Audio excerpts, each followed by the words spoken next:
Welcome to the Get Psyched on Life podcast series. Join me, Lusanda, and co-host David Gau as we explore mental wellness issues.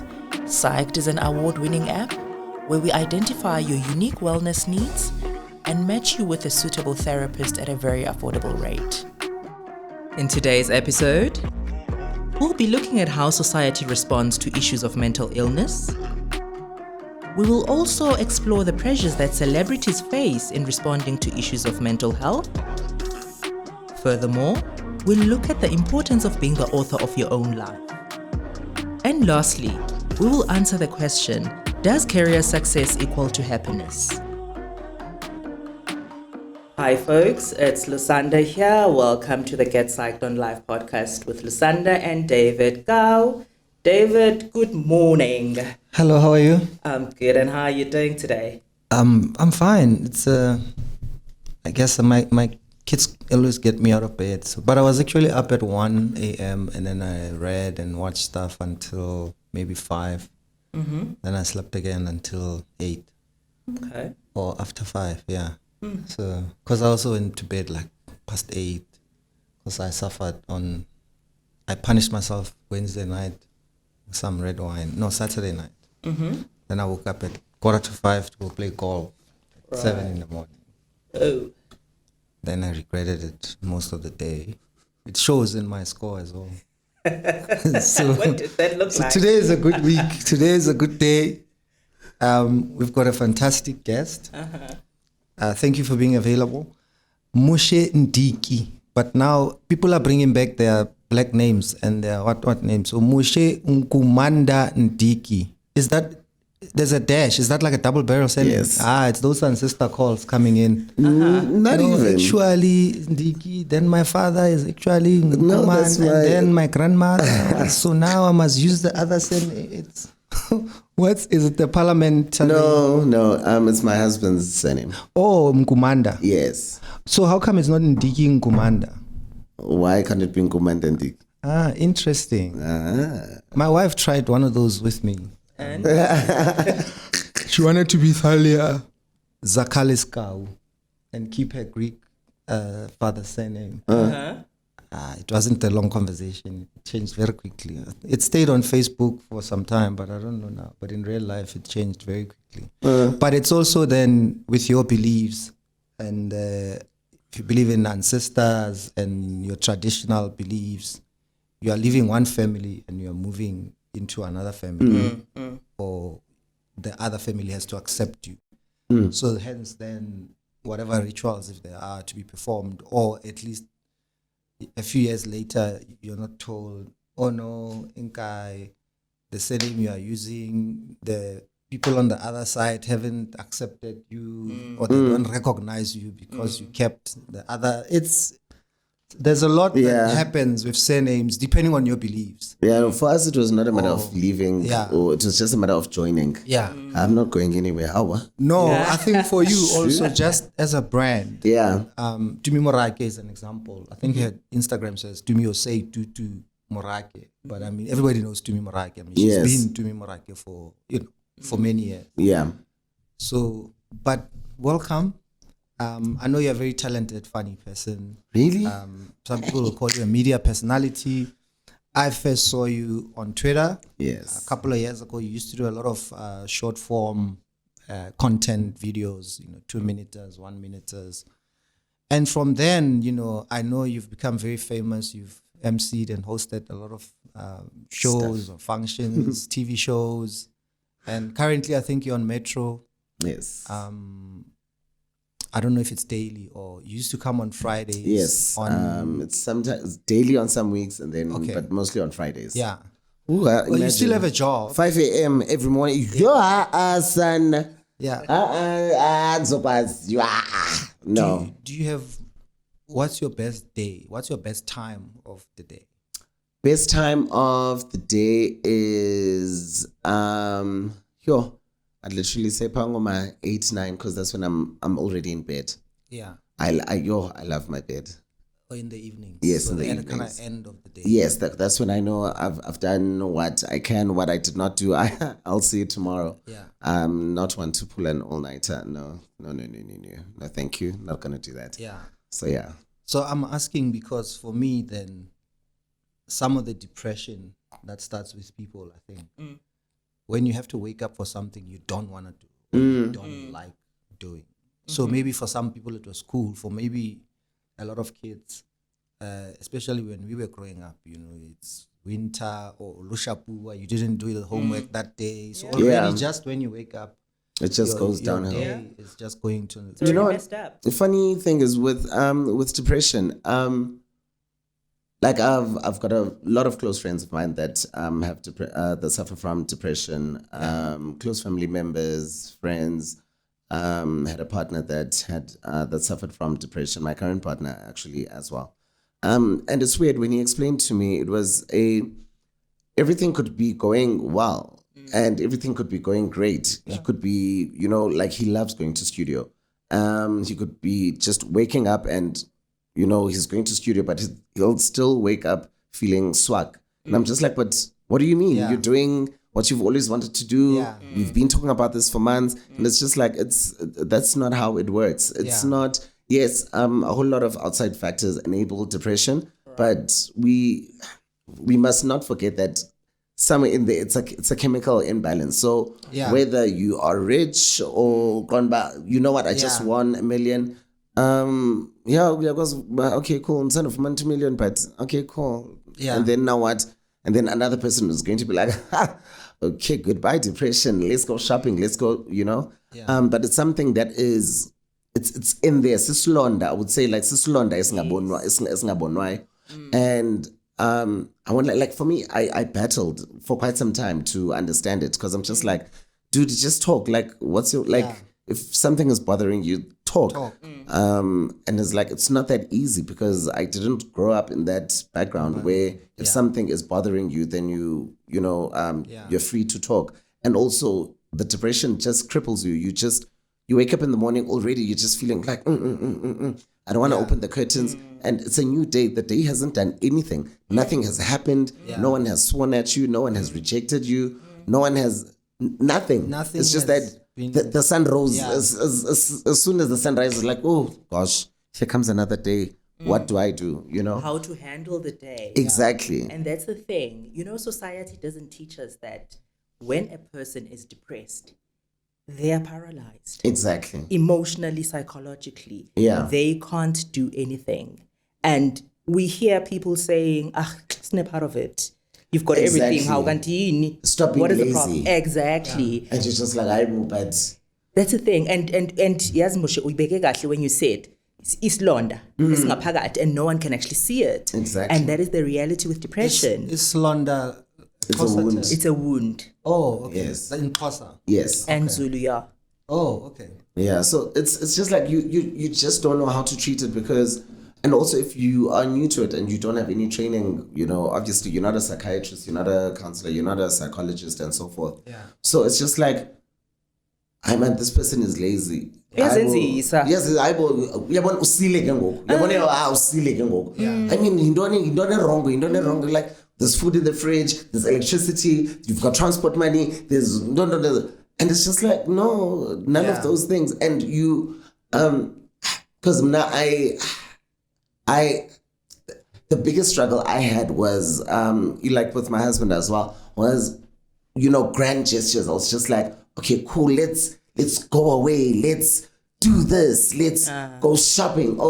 In the back of your head, you were trying to get I'm thinking get about rid of depression. Yeah, I'm like, okay, maybe if he's more active, okay, cool, let's go buy a MacBook. He's going to be more, active. It's going to be, and then it's just like nothing. And I'm just like, you send you are yes. And I'm sure that's how parents feel as well. We send you to these expensive schools, and then when now you have to get depression. Yeah. But what do you mean? You've got a driver, you've got 5,000 rand to carry to school or whatnot. Well, per month. And then before you met, yes. I mean, obviously you speak a lot about your husband. Before you met him, You said you have all these other people Yes. who kind of experienced or Yes. thought they had depression. Yes. How were they dealing with depression? Because we're going into, I never even knew a Sotho word for depression in my background. So what did you think was wrong with these people? And how did they deal with it? Because here, on the other side, there's people that can throw money at it. Yeah. There's some people who think they must just talk. Yeah. Some people will go see a priest or a pastor or a sangoma or whatever, right? Well, with my other friend, she was a hectic shopper. Like, I mean, I shop, but that was just on some other. Yeah, that was just on some other. Short term. It was manic shopping, man. Like, there's only so many perfumes that you can buy in a week. Also, there's only so many perfumes that you can buy in a day. So I'd just be like, friend, are you okay? And it's like, no, I'm fine. And I'm just like, yeah, but then I have 5 perfumes one time, and also we're going to be doing this the day after tomorrow, and it's just shopping on shopping. And it's not that, I mean, they could afford it, but also they couldn't afford. Like, you know what I mean? It's just like, so there's a lot of debt as well. Exactly. You know, and with my cousin, he literally also goes into a trance of shopping. Like, for instance, I was with him 2 weeks ago, and he discovered shoes that he bought like 2 years ago. He's like, never worn. Like, he's never worn. It's just, I'm just like, what do you mean? It's like, I was having one of my you know, episodes. They just go into a trance, and you just feel like the world is against you. No one understands you. You can try as much as you can as a partner, as a cousin, as a parent, to be there for someone. But if that is what they are feeling, that is what they are feeling. There is no amount of, as much as Jengoba been sitting at this salon, it's like me putting my hand in a fire. No, like, I will burn. Obviously, the burn, you feel pain. You feel the pain. That moment. No matter how much your mom cuddles you and is like, no, it's going to be fine, boy. It's going to be fine, boy, but get cheesa. It's painful. It's painful. It's going to be fine, boy, but get cheesa. Yes. You know? No, So let me feel this pain. Exactly. No, Yes. it's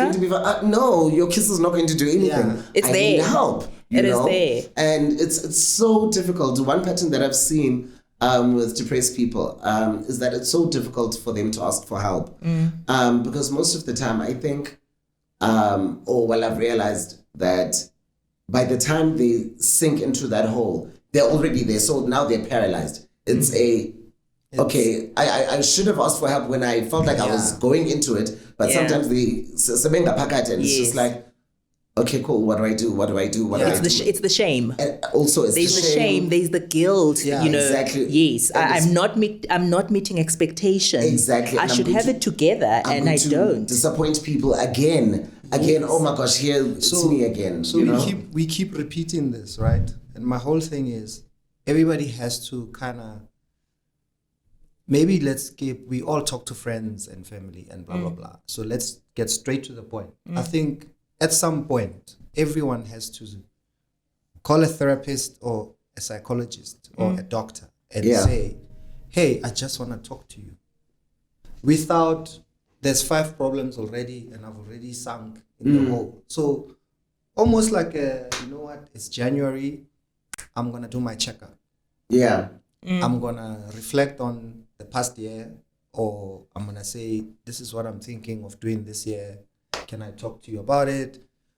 Same way, I think then when people get into things, in a way you can prepare for disappointment to some extent. Instead of, so I'll make cushion the disappointment. Cushion it. Yeah. Yes. I'll make a simple example. It's like when you speak to girls who date a married guy. They come in fully knowing this is how it's gonna go, this is how it's gonna work, and. There's always hoping for the best, and this might happen, that might change. So some would even maybe start the relationship knowing it's gonna end, right? But then some go in and expect this Wonders. shit is going to be amazing. Yeah. And then when it ends, there's the episodes of this depression and Yeah. So in a way, I think you should actually pick up the phone and say, hi doctor, I'm gonna start seeing a married man. I just wanna start dealing with emotionally prepare, mentally prepare emotionally for what it build looks like. yourself with a survival pack of Yes. Some people are not that. I'll call that self-awareness. Yeah. A lot of people, even with their depression, and you can be diagnosed, but still not self-aware because, again, you think that you're fine. Even when, as a person that's got a depression, you'll think that you're fine. You'll be like, hi man, but life is good. Okay, cool. Oh, now I'm going to need to go see a doctor. Now I'm going to be telling the doctor, like life is fine. But you really do need that. I'd call it a general upkeep, but just an outpour. But okay, cool. Yes, life is fine right now. But don't worry, like the doctor is going to know what type of questions to ask to get you to a certain place, to get you to divulge, to check exactly where you are mentally. Yes. But people always think, okay, cool, yeah, well, I mean, I'm off my depression meds now. It's fine, we're right. Yeah. And then now when it's time, let's say to do that checkup in January, like, I had quite a great December and and then now the doctor's going to take me back. Now I'm going to go through the emotions. I wasn't any emotions. I do not want. I'm not in the mood. So people are not self-aware and they don't understand that you actually do need to go. Just nobody so right. Because you take it for a service even. It's on 60,000 kilometers, but it's not that bad. There's a sound that you're hearing, but now it's just on 60,000. It's maintenance. They just tell you, no, we're just gonna change the oil, and that's it. And that's what we've discussed in the past as well. To say, you know what, you do not have to wait for something to be wrong. Just as you say, Moshe Wuti, once your car reaches a certain mileage, take it in. Let them do what they do, not because it's broken. You use again another couple of miles or whatever the mileage is, it goes back again. And I'm going to give you another example of what this could actually look like. COVID has brought this awareness for most people on taking care of our health. What did we all do last year, specifically around level 5? You'd go to the pharmacy, you would not find multivitamins. Everything was finished because we were all just boosting our immune systems. And that's what I always say as well about mental illness and mental health and your well-being. In the very same way that you take those multivitamins on a daily basis, it's the very same thing when it comes to your emotional wellness. You do those checkups. You're boosting your system. But in this instance, what you're doing is you're boosting your emotional immune system. If that makes sense. And you do that regularly. And it's not to say that, hey, you are sick now, there's something wrong with you. There are so many people who are currently seeing mental health care practitioners, not because they're sick, but by virtue of just wanting to have that sounding board to say, hey, so this is what is happening in my life. Because what does going for counseling do for a person? It gives you that mirror for you to just look at yourself and just check in and say, you know what, Moshe, you're still on check. It's going well. David, it's good. David, check here. Monitor there, monitor the progress there, and. But again, the reason why people are so scared to seek help, it's society. It's the language that we get in society. Society says, growing up, you remember the people that would be called having mental illness are the ones who'd be seen in the rubbish bins. The ones who have not bathed and. So society has always said that is the definition of mental illness, whereas it is not. Mental illness now extends beyond those things. You can be a CEO. Exactly. The recent retired CEO of Spur. Who shot himself and then a few days later he died. But that's like a few months or a year or so into retirement. So you also have these people that I used to have so much power and control because it's not about money. That's the thing. Already we passed, this person has so much money or doesn't have. Right? Then for someone else made an example with someone else. Similar CEO, but used to be on the board of this, used to be the CEO of that. One day you are retired and you wake up after 10, 20 years of, to some extent, controlling things, telling other people what to lives, do, and to nobody really kind of needs you anymore. Yeah. You know? But you know what? With those, I really do feel like it's always been there, but maybe that retirement, when that thing happened, that's the trigger. Yeah. Because now, 20 years you've been, telling people what to do and whatnot, having felt that you were needed and so forth. But now, now you've retired. There's issues, but it's just that it was a trigger in the yoga, and then there's nothing to do. There's nothing to do. Yes, you know what happens there, Moshe? Nothing to mask. Yes, the pain that's already there. Yes. I guess what happens is we keep busy. When we keep busy, it allows us to avoid what is happening inside. You know the internal little battles that are happening inside? I'm very good at that. So we keep busy. And the day there's nothing to do is when the reality sinks in. Yeah. That is when it all comes flooding in. What actually it's been azakipi manje. For me, that's when I'm susceptible to nonsense. It's when I'm idle.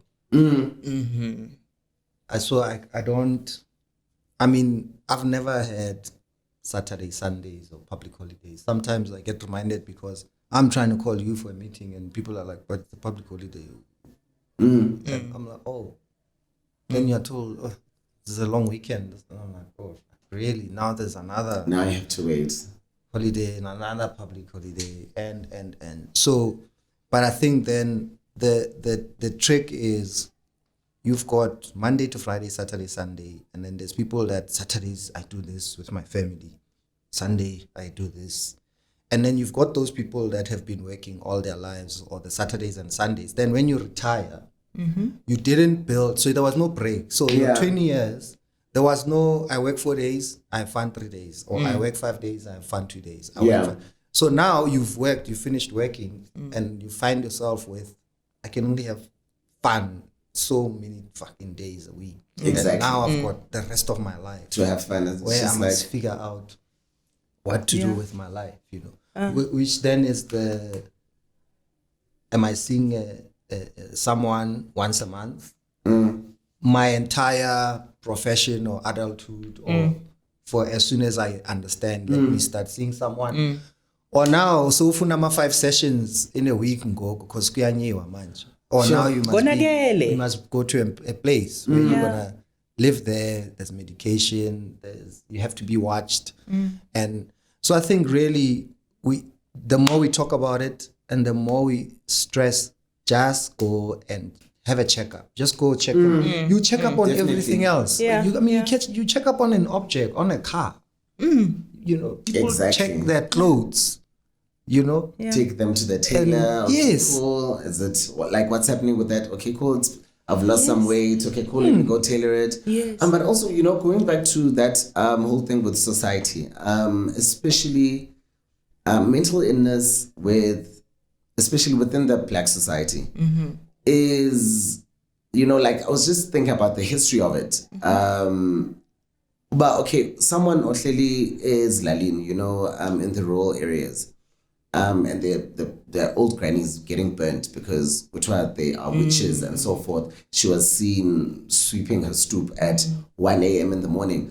But what if she's got dementia? What if she's got Alzheimer's? Yes. There's so many There's things. No education. Exactly. There's absolutely no education. We just take it at face value and let's say Alzheimer's, people with Alzheimer's, they forget. Yes. So now they see this person at a funeral like, oh, okay, I got some bullies. Because umntana wakhe is successful. Like, no, she's got Alzheimer's. She doesn't remember. She doesn't even remember her own kids. Exactly. Who are you? Exactly. Yes. Do you think society is judgmental on famous people?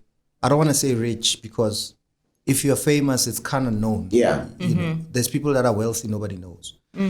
But now, for you to now come out and say, I'm depressed, the joke the joke would be, look, it's not even a joke. It's, I remember a famous designer. I bought my wife a Kate Spade handbag in New York a few years ago. Yeah. And then I think, I don't know if it's Michael Kors or whichever other brand bought her company for about $200 million. I think a few months later, if not weeks, she killed herself. Yeah. Sheesh. Then you sit and you're like, you know, I think I have 200,000 problems, but now your company has just been bought for $200 million. And then a few days or months later, you kill yourself. Your immediate reaction is, really? Like, what type of problems do you have that couldn't be solved by your... So now, so now, let's say, fine, she has money, but maybe she's not a famous person per se. You know, she's got a famous brand. But just on the surface, a soccer player, a TV presenter, I'm depressed. And then for most people, society just thinks, but how is it manje wena? Every day siyakubona kumnandi kule Instagram yakho, on TV, wherever. Exactly. Manje uzositshela ukuthi wena une depression. Exactly. Society is very, very harsh on public figures, especially when it comes to mental illness, because we've got this thing of we take it for what we can handle and what we can make out from it, you know. Because who's to say the soccer player that's at Taboo bowling every weekend, spending so much money and so forth is not depressed? Maybe that's their way of acting out their depression. Same as let's say, who's going to be unknown, and then Louis Vuitton, they've bought like merchandise worth like 1.something million all at one go. You know, we try so much to put a face to it or a symptom to it. That's why even when you mention mental illness, okay, who looks like this? Yes, it's someone that's digging. So if you're not digging through the trash can, then okay, it's not it. You know, it's fine. But Lona we don't even know. We're not psychologists, we're not clinical psychologists, we're not counselors, we're not psychiatrists. But Tina says it could be looked diagnosed. We're like, oh okay, no, okay, oh, all right. And it's weird because what do you know? You don't even know what you're talking about, you know, and now you are imposing it on someone that is actually going through it. You know, how much more for that person that is actually going through it, and they can't even say, I'm going through this. Now they're faced with, they must say, no, it's not that, I'm not going through this. I'm not going through this. You know, they, instead of giving them a platform to say, this is what I'm dealing with, we are now putting them on a platform to say, I'm not dealing with this. We're making them sort of defensive in a way. Right, you know? They get crucified. Exactly. Their conditions get weaponized. Yes. And therefore, it's not going to be easy for that person to open up. Yes. They will get defensive up until such time that they hit rock bottom. Yes. And then what do we say?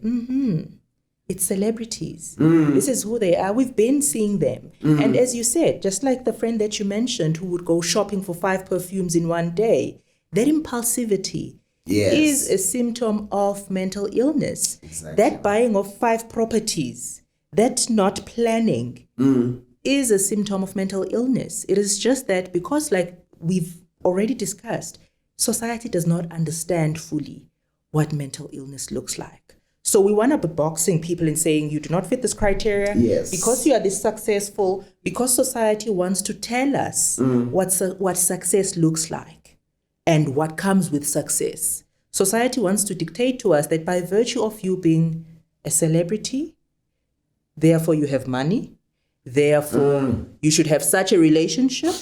Why are they not married at this time? They've been together for the past 10 years. We see it, are the comments that you will see. Those are the comments that you're going to see on people's accounts. And those things, if you think about it, they are very judgmental and they get to people. Exactly. Because they are alone in their houses reading these comments that the public makes. Yeah. Do you speak to your celebrity friends? So I'll tell you why. I think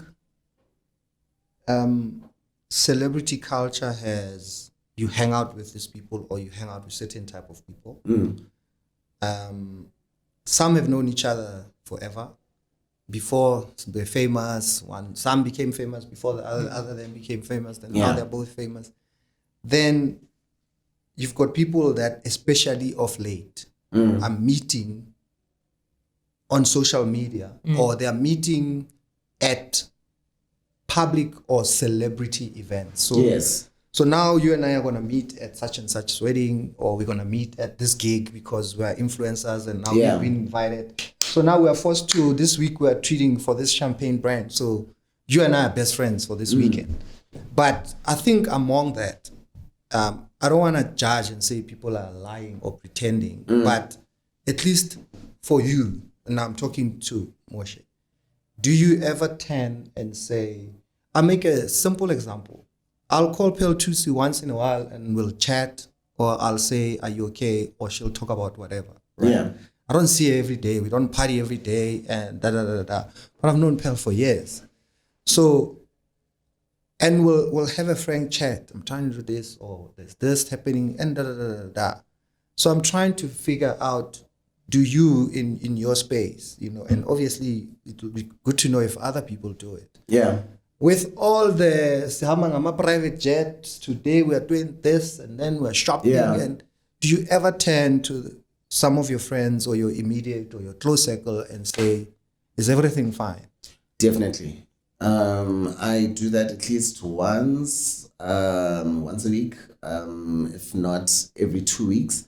And especially I've got that same relationship with Pearl, actually. Yeah. Even with some means like we speak about things that we wouldn't normally speak about to in public or to other people, whether we're having a really bad day, whether we are whatever is and whatnot. And I think it's very important, even within celebrity, I don't know, within celebrity culture or within the celebrity circles, to find someone or find your tribe, because there are some people that I definitely don't see myself being friends with. Yeah. But you might have to be in the same space. We might be in the same space, but I would definitely run. I do not want to be in the same space as a certain person. But you know what, with him as well, and with the way our friendship happened, it was, Moshe is going to be the new Somizi. There's a new gay guy in town. And it was so weird because people were actually like putting us trying against to each place other, you like, and put you in competition. And I'm just like, I have a competition. I mean, I was in primary way with Sarafina. Like, what the hell, And we found our common ground, which is one, our love for family, our love for friends, our love for entertainment. And since then, like, he's become my tribe. Like, we call each other any time of the day. He'll literally just send me a voice note at like 1 a.m. Yeah. Friend, are you well? I just thought about you. Are you feeling good? How are you spiritually, emotionally, and so forth? And then I'll wake up and Pango 7 and I'll be like, oh, wow, that's so sweet. And it's very important to find your people within those spaces. Not that, but, okay, they've got so many whatnot followers. Okay, let me equally be friends with them. Oh, let me shoot with them or whatnot. No. Yeah, because I think for me then that's, in this case and having you here for this particular episode, the celebrity culture and then outside celebrity. So the tribe that you talk about. So there's the girls who have their gals or girlfriends or their girls trips, and there's this cruise that people have. But within there, people are just on the surface, everything is groovy. But deep down, there's someone there dying deep inside or has got such issues. But the problem is if no one there stops and says, Oshap, are you okay? Or you understand? Is everything fine? And it has to be a general thing. We're not saying I think you're hiding something or you've got issues. I'm literally saying do you ever walk into a production meeting or in the studio before the show starts and be like, is everybody okay? Le sharp, you know, are you fine? Which, funny enough for me, most of my relationships with comedians, besides people or me trying to say, let me manage you, it was more about, are you fine? How are your kids? Or how's this at home? Beyond, I'm going to make you so much money. Yeah. So it was also easy if you would come tomorrow and you say, no, now I'm fine, I'm going to do my own thing. I'm like, sharp, that's one less person I kind of have to carry or look after, you know? So there was no, but you signed this thing, you are going to be with me for 10 years or I must still make money out of you, you know? What was important was, where do you come from? How are you going to get out? Is it better now? Yeah. Right. Yeah. So I think then the next person that if somebody doesn't check on you, you check on someone and just encourage. Touching on that, like we work in such it can be a very shitty industry, especially for people that, living with mental illnesses. It's just that if you don't, for instance, that if you don't shoot, you don't get paid. Yeah. Right? But now, how do you even begin to tell your producer, but guys, it's rough. Today, I ask keep, I so many times, I know for like, I've cried in between links. And then I go and then I quickly go to the makeup artist and powderish and then I'm back because I have to work, because if I don't work, I won't get paid. Therefore, if I don't get paid, how the hell am I going to go see a psychiatrist? How the hell am I going to go see a psychologist?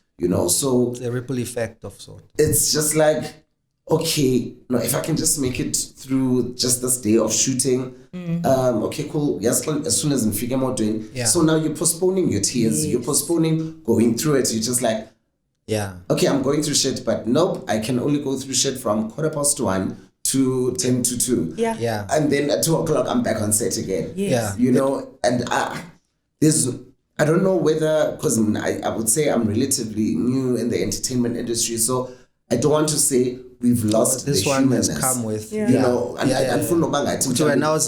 what. Exactly. We've lost the humanness. Yeah. Maybe we haven't lost it. Maybe it was just never there. Maybe the humanness was just never there in the entertainment industry. It's going back to the boss manager relationship you mentioned. So you've got the hi, can you come and do a gig for the packers or the tellers for Spa? Yeah. Or the truck drivers or the people at the factory. Yeah. So these are not management, but there's a manager who's now calling and saying, or HR or whoever, who must make sure these ones are laughing, it's their year end or whatever, right? But you go back to the management, then there's the CEO or the board that when I humble, make sure these people are fine, but there's no one looking after this one here. Exactly. The middle manager. Yes. Because it's assumed you are close to us, you are getting paid better, go and make sure those other people who might have issues are okay. Exactly. But no one is watching what happens. So you've got then the producer who's supposed to be looking after you, right? Maybe there's a manager or your manager who's then, there's a studio or a production company or whoever you're delivering a product to. There's the producer who, whatever happens, you must deliver. This thing must keep going on air on this day. We're TXing on this day. So you and your depression and who then rides everyone else, crew, cast, yada, yada, yada, yada, yada, yada. Yeah. And obviously the public also doesn't see that. But it, again, what's funny is the world has, so if you look at the COVID, whatever story we're in now, I hate using that word. I've had some broadcasts cancelled on me just because I mentioned Corona or COVID when I used to do YouTube and Facebook Lives. Just a mention of Corona or COVID, broadcast would go off. Yeah. So I even stopped using, and I tell my guests as soon as I start talking to you, don't mention the C word, we'll call it kori or whatever, right? But anyway, no, serious, because of then this, what they started doing with this is fake news, or you can't talk about this, or you say something and post something and automatically there's a COVID ad that comes under your Instagram post, or like a link to a website about facts about this, or which is weird because most of the time when we speak about the pandemic, we talk about our lived experiences. Some person may say, oh yeah, my uncle's symptoms were whatnot. Then oh yeah, my aunt was diagnosed on Tuesday, she passed away on Friday. Those are people's lived, we all have got different lived experiences, and it's a real story. Exactly. So for now, for you not to be able to talk about it, because it's not to say that it's gonna kill you over a day if you quarantine and you, it's like, but that's what happened was. But this is why now when you look at the argument with this pandemic and how the world went to shit because of this flu, right? People say, but HIV has killed so many people, but this and this has killed so many people, but mental illness kills so many people, but the world's not being shut down for it, right? So when you go back to then the producer who just needs to deliver, and if you come with your nonsense, they'll replace you or they'll write you out. Your character will die, and the manager who must take care of the workers below. So now, with COVID, we all woke up one day and there were posters everywhere of wash your hands, wear a mask. Sanitize, wear a mask. Everything stopped being made in the world. Everyone was just making sanitizer and masks. You walk into a toilet now, into a building, into a golf shop, maximum 4 people in here, the rest are outside. Please sanitize, bring a mask. Kiddies can't touch your bag, yada, yada, yada, yada, yada, yada. But people did that because there was awareness of there's this thing here and everyone has to do this. But there isn't walking into an office and there's a poster in the lift that says, be kind. Yes. Is everyone mentally okay? Does anyone need to see a therapist? Dial this number anonymously, you'll get help. And so I think, again, going back to sometimes that's all we have to do is awareness. It's just to let people know. Or ask, how are you doing? Also, I would, a certain amount or certain percentage of it, I would say is selective worry. In terms of, if it does not directly or indirectly affect me, then I get down. Yeah. Yes. We've become that society. But COVID, it's everyone's scared because it can be me today, it can be you tomorrow.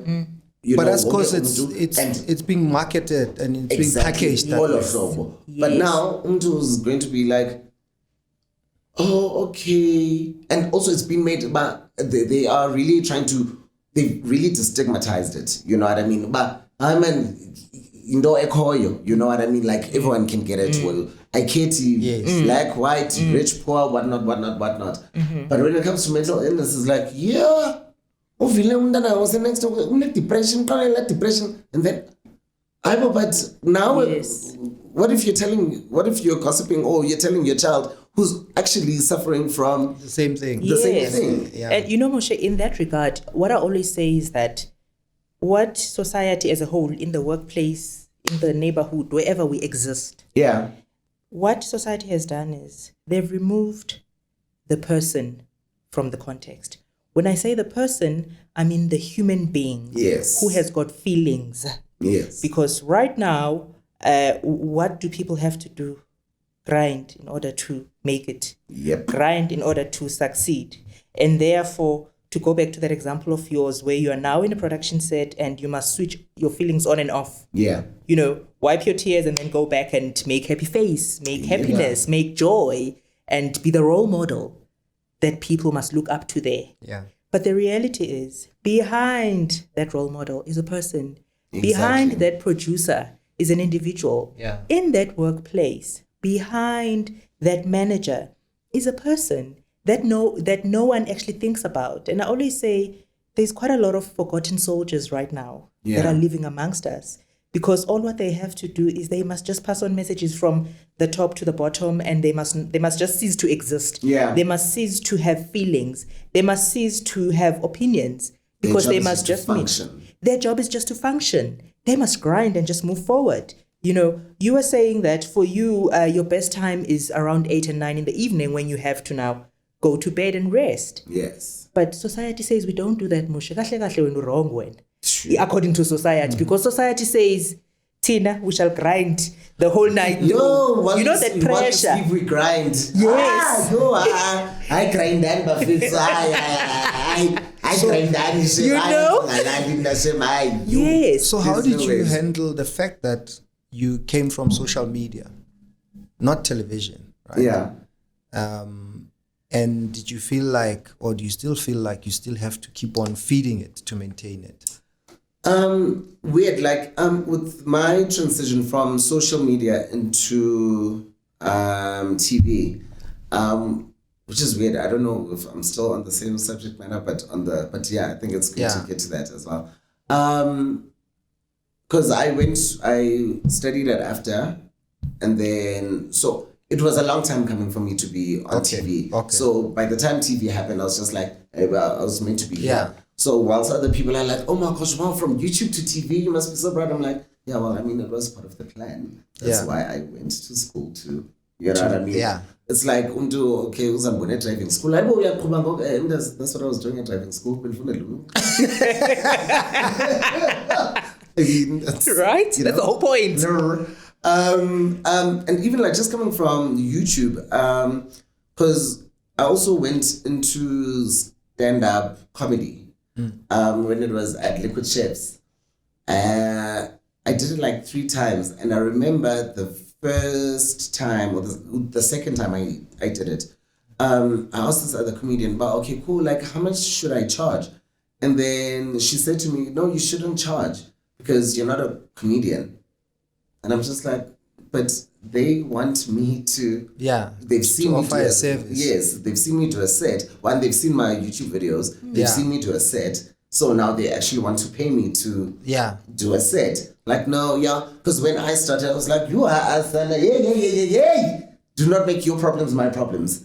You know what I mean? Because people have got this thing, man. I don't know whether it's a South African thing, Gabantu in general, but it took me 5 years to be where I am. So therefore, now it must take you. If it's going to take me 2 years, I'm getting that one. It's between you and your ancestors and your work ethic. I don't care. I don't know. Your story is your story. My story is my story. You know what I mean? Yeah. And even so, people would think that, but okay, Shem, what overnight success? Say actor, no, acting was one of my majors in school. I graduated. I've got a BA in performing arts. What do you mean? It's weird, and so you just deal with a bunch of people that think that they know. People that think that they know you, your capabilities. People that I think maybe are still trying to come to terms with their own successes or lack thereof, and it's just like maybe your personality then allows you to right there look at the person and be like whatever and move on.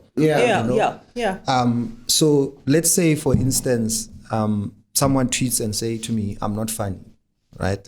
So the first of all, when at some point during my career, I came to a conclusion that I will never make everyone laugh. I came to that conclusion a very long time ago.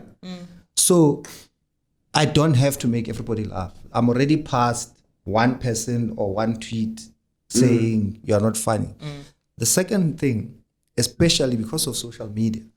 So for the past couple of years, after every single show that I do, I would sit on stage and I'd take pictures with, if it's Blacks Only and there's 3,000 people and 100 or 500 or 1,000 want to take a picture. Take pictures before the show, take pictures after the show. But what that did was, I know people that buy tickets and come to my shows. Like I've seen them, I've taken pictures with almost all of them. as opposed to an egg. I call it an egg because sometimes on Twitter when people don't put a profile picture, there's just an egg, right? Yeah. Never mind all the other fake profiles that exist. So now I don't bother myself with this random one egg or whatever face or faceless person who the chances are they've never even been to a comedy show. They've never even seen me perform. And then they come and talk shit or tweet shit. Right? Exactly. So for me, that's how I deal with, I'm not even going to waste my time here. Like whether I block and delete or move forward or concentrate on the other hundreds of thousands of people that think you're funny and move on with your life. Because in a society, let's say there were 10 people on earth. 9 people love you, 1 person hates you. Yeah. Why? 10 to focus. Psychology. Yeah. Shout out to all my haters. No? Yes.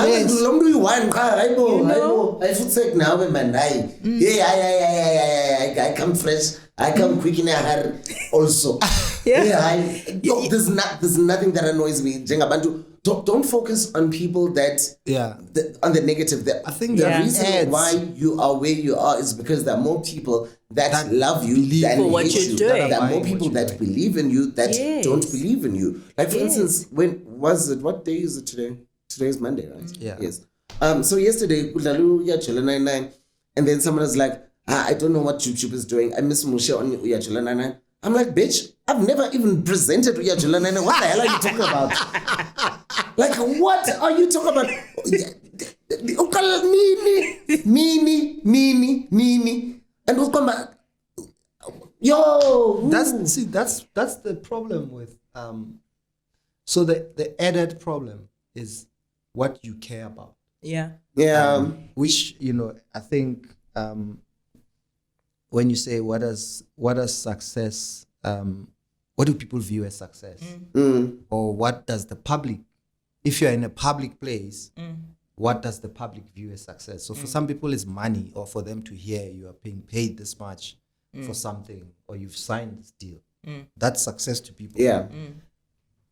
For me, my wife and 3 kids and whatever shit life has thrown, or that I sometimes throw at myself. The fact that I still have my wife and my 3 kids, everything else can come afterward.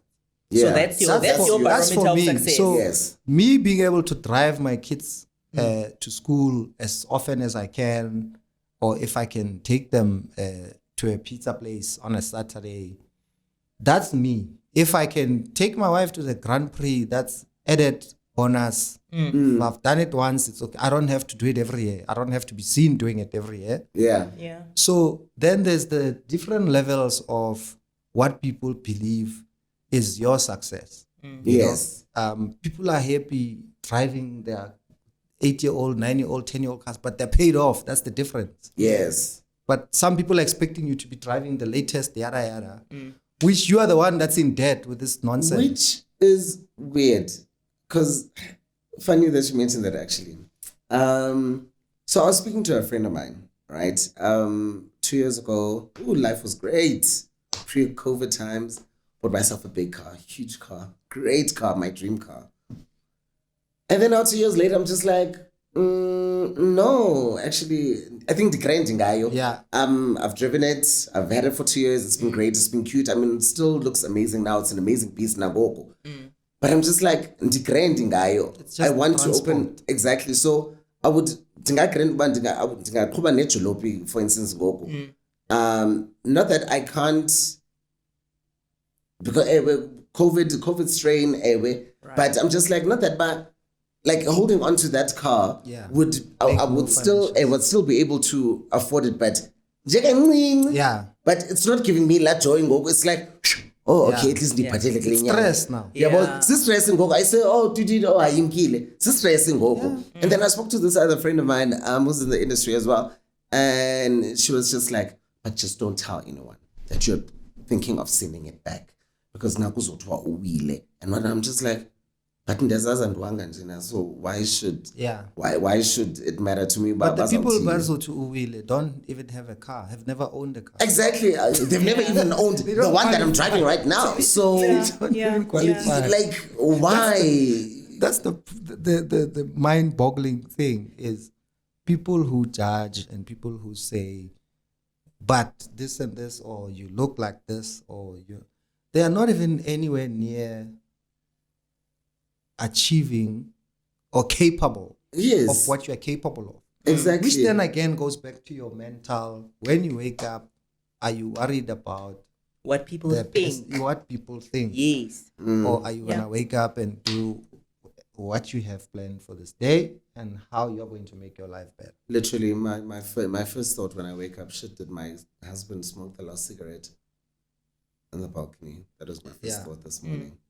Yes, and he didn't. Yeah. I love you, babe. Yes, David. When you say that, I think the important thing is, I think what we are essentially passing on here is, you need to become the author of your own life.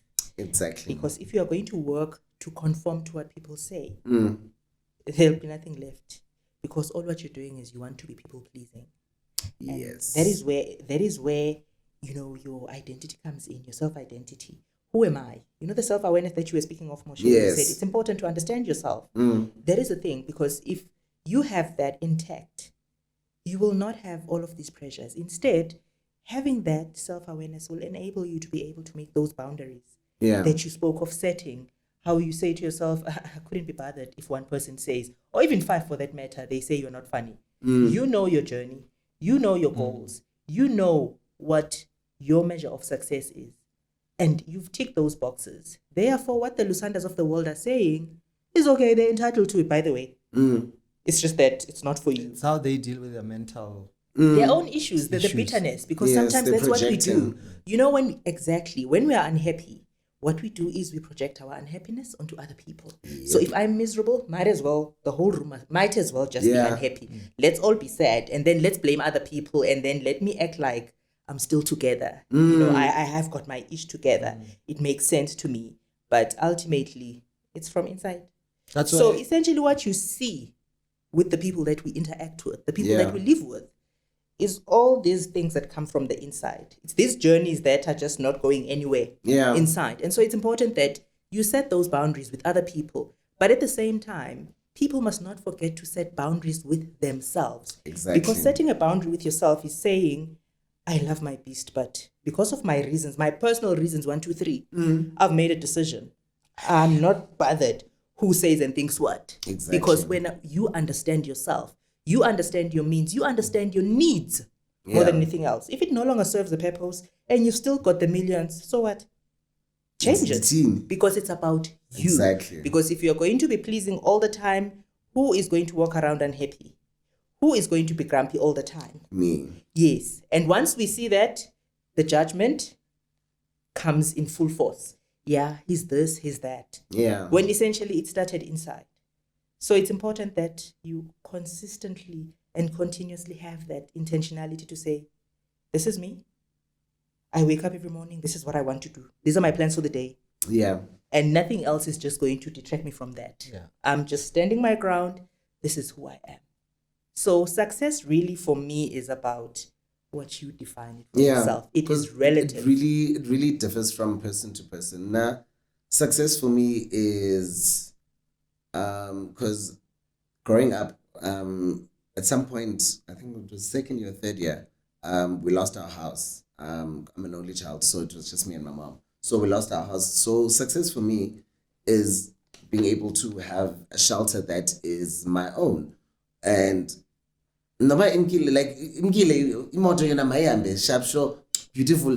But in the proposals amazing 3 and in the writing, the successful, take those away, I can say shit in your eye. You see now then, that's when I'm just like, nah, because I always promised myself, like when I was in varsity, about, okay, cool, I'll buy her a house, I'll buy myself a house, and I'll have another property just for investment. And I did that. So now I'm just like, can't tell how much money are you making?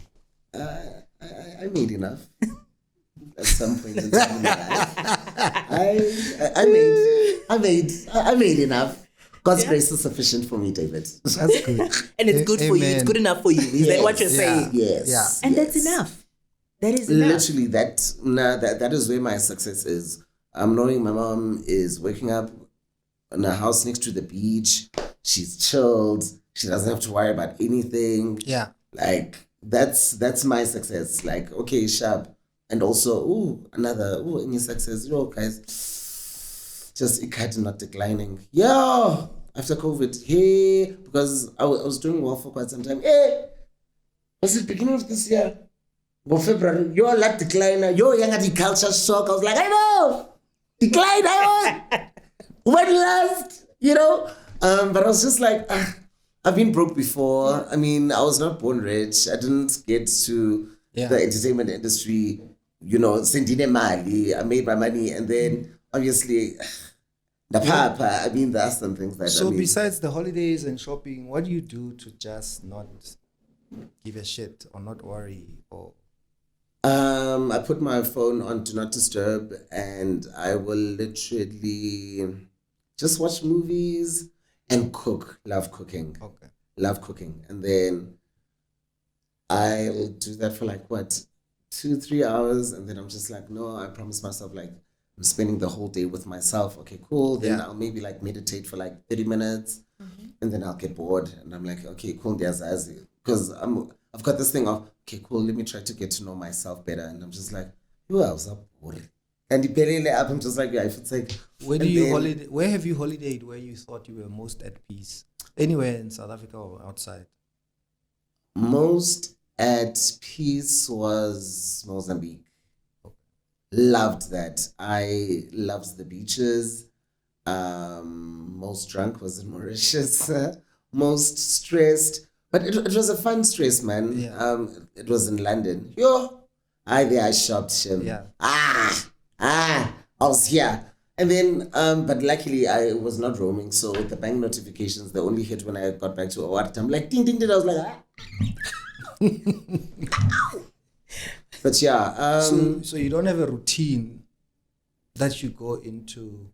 I don't want to say a routine per se or even a ritual, but I started playing golf 2 years ago. And for me, I think there'll be a different level of shit that I'm in if I hadn't started playing golf. That's at least 4 or 5 hours of my day where even if I answer my phone, I still have the choice to, I'm not going to bother. Or actually, it's better that I don't just to finish playing this game. But just the walk, it's an 8-10 kilometer walk in the middle of bushes or trees or whatever. Even better when the company is fantastic. That can actually make or break your game. So for me, that's like the once or twice a week. I just to shake it off. No, for me, I tried jogging. I mean, I was I was here. Did it once or twice. Yeah. And then I was just like, I was like, women and also band. What I'm doing else? Walks now. What else did I try? Because I really wanted that whole thing of, okay, I wake up at 6:30 and then I jog, come back at 7, and then I take a shower, and then I take out my laptop, and then I know something online, man. Yes, Moshe. I wake up and I do whatever I feel like doing that day. Yeah. If I feel like waking up and cooking a huge breakfast, then that's what I'll do. Yeah. If I wake up and I feel like going out for breakfast, okay, Masambi, let's go out for breakfast. Then let's go. If I feel like, let's go have mimosas, let's go. If I feel like, okay, let's take a walk around the complex while on the Dali Gospel. Yeah. And then I feel like, so close to God. And then... So that works for you. Yeah. And then... I think that's important to say, you know what? Society says to us, let's meditate, let's do this. Sometimes it's not for everyone. No. So for you, if the walk is not working for you, but it's working for David, it's okay. Also, when you're doing your own thing. Hey, khona la reading. Hey, akhona umuntu ongafundanga ku-pandemic wonke umuntu. Yeah, I'm on my second book. Hey, auntie, bandibanisana incwadi mina. Bandibanisana incwadi. That's not you. Write pha magazine, as Lundi said in his other interview. They asked him, so Lundi, what are you currently reading right now? And he was like, Move magazine. I just love Move magazine. May his precious soul rest in peace. So, it's not for everyone. I mean, Okay, you know what? I would love to. You know, these people like who read to increase vocab yakho. Declining the vocab ndinayo. Right. And if it works for you. Right. So why are you aspiring for bigger? Because I've been so I can even say something fuck. Right. We are diva. It's fine. So like let's say I'll spend the whole weekend when you funde with Daniel Steele, you weekend you get just for back. If vocabulary, like I'll start a book on Friday, then Sunday, Daniel Steele. Now if vocabulary is here, and then you show the pangoma 6:15. Where am I going to speak that English on Monday? Because experience life. Monday I mean just a little monster, just a little whiskey, chile, steak and watch a movie. Whatever, man, you are eating banana loaf, there's a whole lot of shit that people like were doing, you know, during COVID time, especially the banana loaf. Can't you pay because I'm sweets. So what are you saying now to the listener, you know, our followers? Yeah. Your average Joe, what can they do for themselves to maintain this peace that you have inside of you? Yeah. I'll say the same thing that I've always said, actually. In fact, with reaching success yako or with reaching equals yako, use the resources that are available to you. Like for instance, people will ask, okay, why YouTube or whatnot? And I was like, I was literally tired of going to auditions because now I have to act like the straight guy, and your guy's acting straight on. So I decided to pick up a phone and I started recording myself, and that worked for me. I didn't have the best lighting. I didn't plan my content. I was literally just taking a piss at my life and my relationships, and that worked for me. So I used the resources that were available to me. Okay, cool. Now I need a ring light, guys. Literally, I've been a YouTuber now for like 6 years. I bought my first ring light 2 weeks ago. Also to God, like literally 2 weeks ago. Which can these sevens? I mean, these sevens are just to take a selfie in G. But yeah, I literally just focused on my content. Can't get in seat. Okay, I'm gonna go to research. What are people talking about now? I'm going to do makeup. I'm going to makeup and am I going to talk about fashion? Mr. President, I'm going to pick and pay clothing. The grand, right? As long as I'm covered, the grand. So I don't know what is this one subject matter that I know most, and it's myself. So I'm going to talk about myself and my experiences.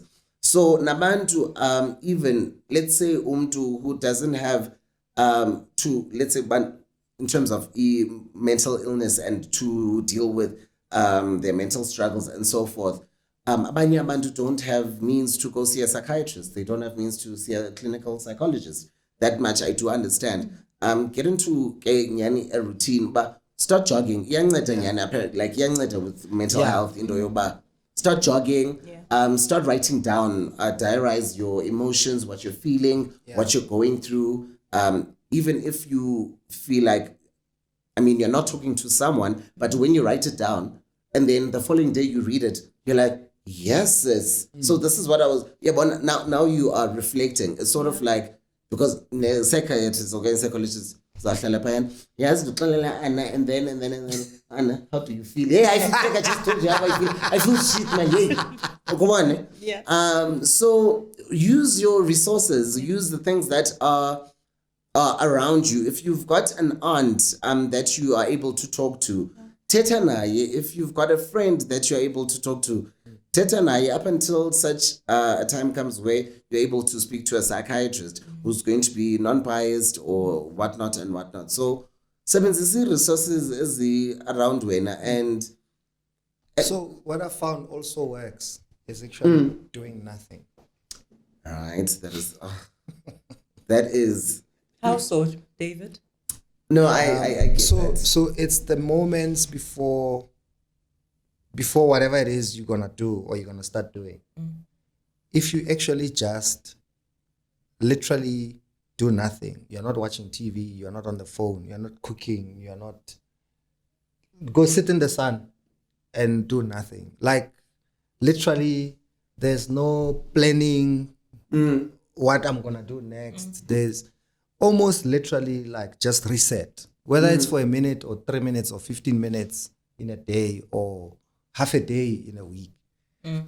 Just it's like regroup. It's like, you know, when you joke, but to pull yourself towards yourself. It's literally like, let me just actually, you know what, there's this deadline, there's this thing, there's that phone call, there's I don't know if there's a book, but one of the things that I enjoyed was a TED talk called How Not to Give a Fuck.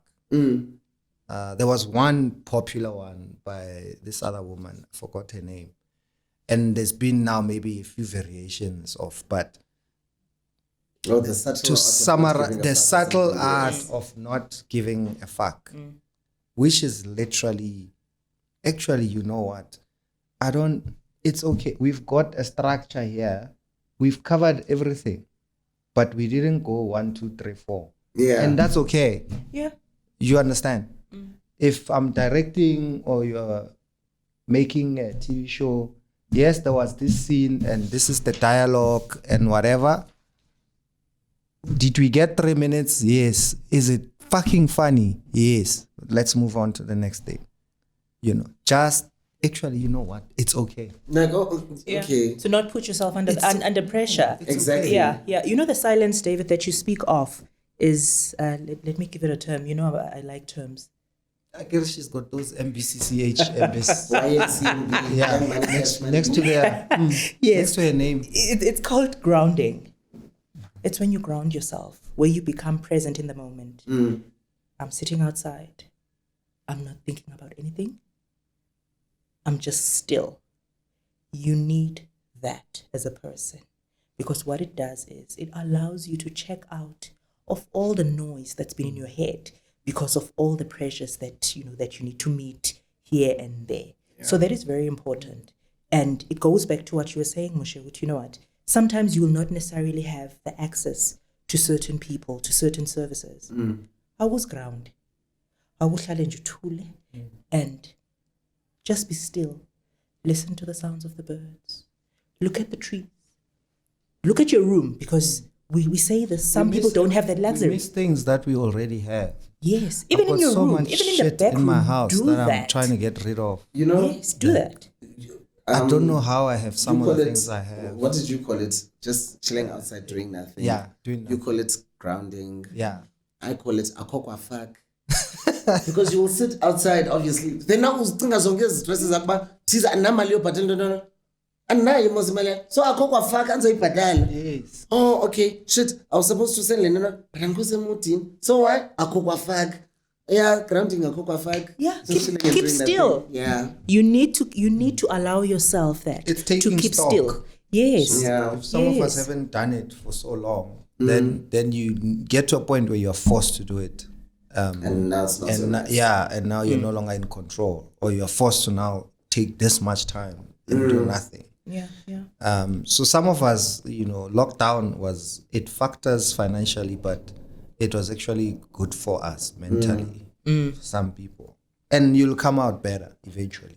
Yeah, David. Even though short term, it was shit. Yeah. It's still shit because we're not out of it. I'm doing shows for 70 people. I've done shows for 10,000 people, but I also don't give a fuck actually, because I used to do shows for 6 people, my first one-man show in 1999.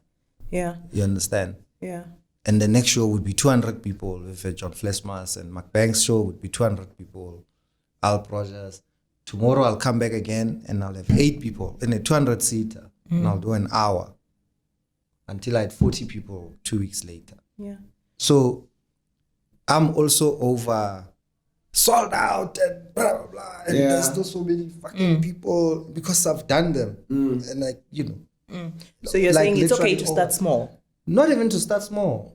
It's okay to go back do to 30 small. people or 20 people or 100 people. So it doesn't take anything out of you? So the only thing really that brings this thing under spotlight is money. You're either making that much money or you're making this much money. Yeah. So if you are past, I'm only going to make this much money, your life is actually better. So it goes back to a gig. If you can say no to a gig or to any amount of money, regardless of whether you have it or not, your life actually starts being much, much better, just as a human being, because you get past having to do something for money. That's important. It doesn't matter what profession you are in, by the way. It matters, yes, you might not have money today or you need the money, but the moment you can say no to any amount of money, regardless of what you do, your life is never the same. So you're saying set boundaries again. Set boundaries for yourself, regardless of where you are. I say even, the lady who sells fat cooks by the corner spaza shop, she has a choice. Because one day she's going to be asked to sell drugs by virtue of the fact that she's got that big audience. So that is where the no comes in. Just in case someone says, it's easy for David and Moshe to say that. It applies to all of us, where you set those boundaries for yourself. To say, Mina, this is what I stand for. I know what my needs are. I know what my goals are. But I'm not going to move from my goalpost because I know myself best. So, David, as a parting shot, what are you saying to these people? So success. Corporates are a perfect example, especially for a comedian. Simple things. If you book me for a gig, waiters can't be walking around, the bar must be closed. That's a standard, and people can't be eating. For me, that's the difference between, here's a gig, 40 or 50 grand or 60 grand. You are Babar dinner, David Gao. I don't perform when people are eating. It's either you change it or I'm not available.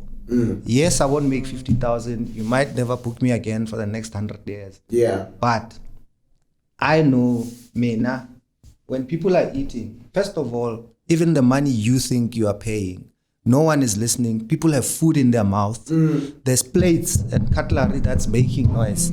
It makes no sense to what I came here to do or what I do. The service that I provide. So if you can't work with me on that, it's okay.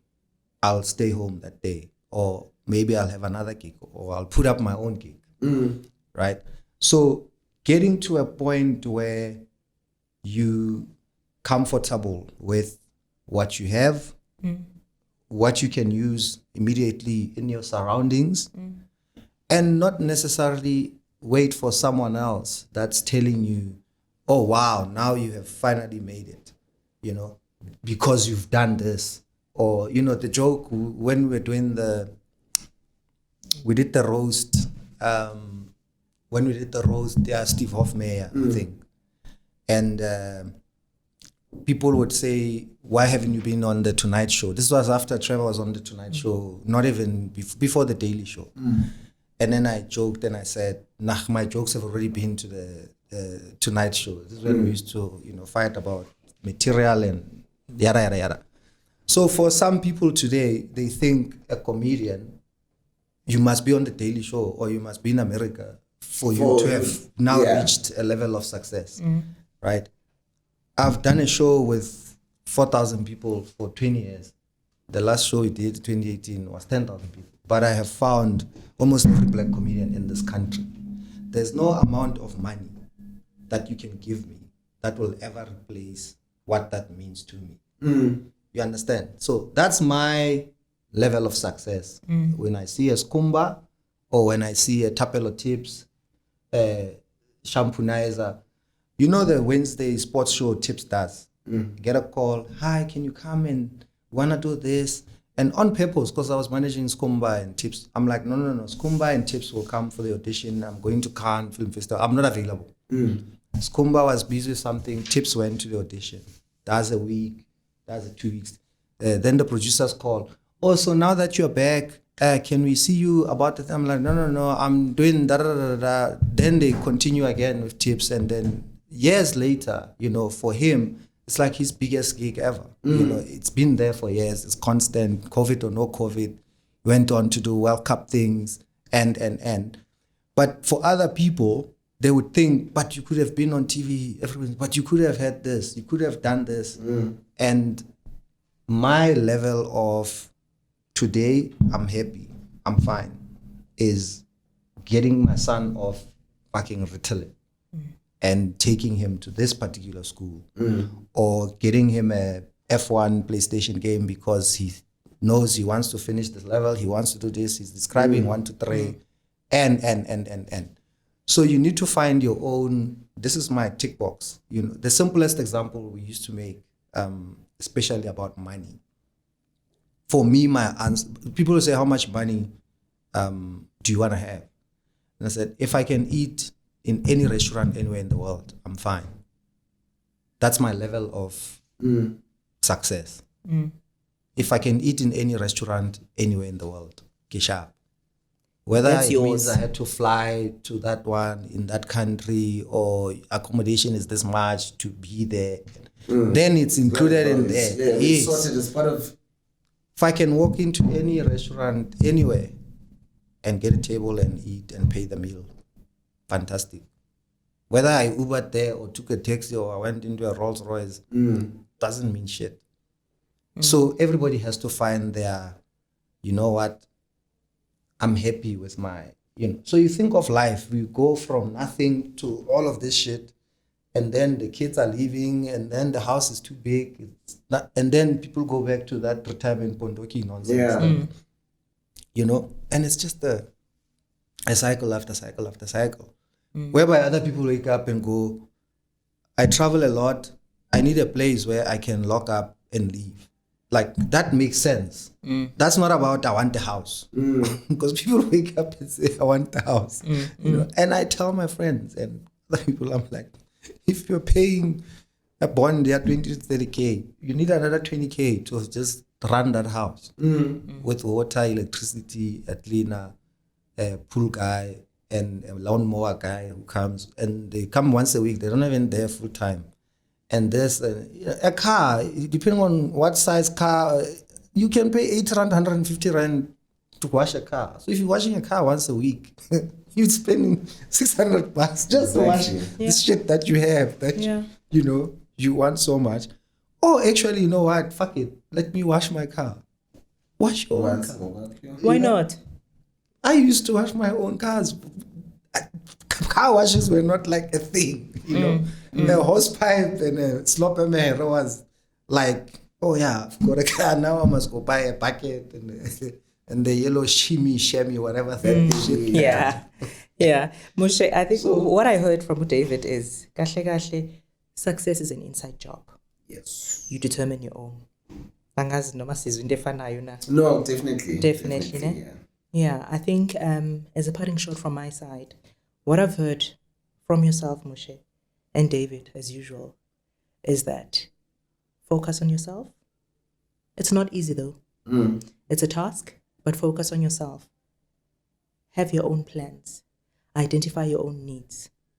Look at your context. Look at where you're coming from. And always remember that you have more than you think you have.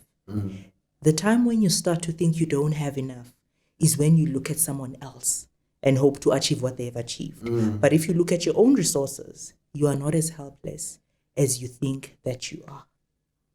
So essentially, we can all make it in our own levels across different stages. And whilst we're at it, more than anything else, which has been a theme today, is to be kind to other people, to have that empathy, to ask, how are you doing? Ask the producer. Ask the boss at the local grocer. Ask the cable guy. Everyone. The makeup artist. Yes. The singer. Yes. Yeah. Because people matter. And inside those smiles, or rather behind those smiles, can be pain. And you might just be the difference that that person needs. You might just be the one who provide that answer. For all you know, you're at work and the plan was this evening, I'm exiting the world. So with you just asking, are you okay? All right. That will make a difference. And so in all what we do, we look inside. And when we struggle, and even when we don't struggle, we are allowed to go out there and seek help. We are allowed to speak to people. There are professionals out there. If you cannot access one, speak to that woman at the corner shop. Wisdom. You know, if you can, book a session, speak to a therapist. It does not mean that you're sick. It does not mean that there's something wrong. It just really means that you want to understand yourself even better. So thank you so much, Moshe. It's been enlightening. Thank you. And you must look after that husband of yours. You must Will take do. care, you know. Will do. Tag team it. Yeah. That's it, David. Thank you. Thank you so much. Thanks for coming and being on time and being available. Thank you so much, guys. You know? Thank you so much. Folks Thank at you. home, Thank join you, us Doc. next time. Thank you, Get David. psyched. Get psyched on life. Yep, that's the Sandra thing. and Get Dave. psyched on live. Please subscribe and share with your contacts so we can help more people facing mental health challenges. You can find us at www.psyched.co.za. This was the Get Psyched on Live podcast, brought to you by Psyched.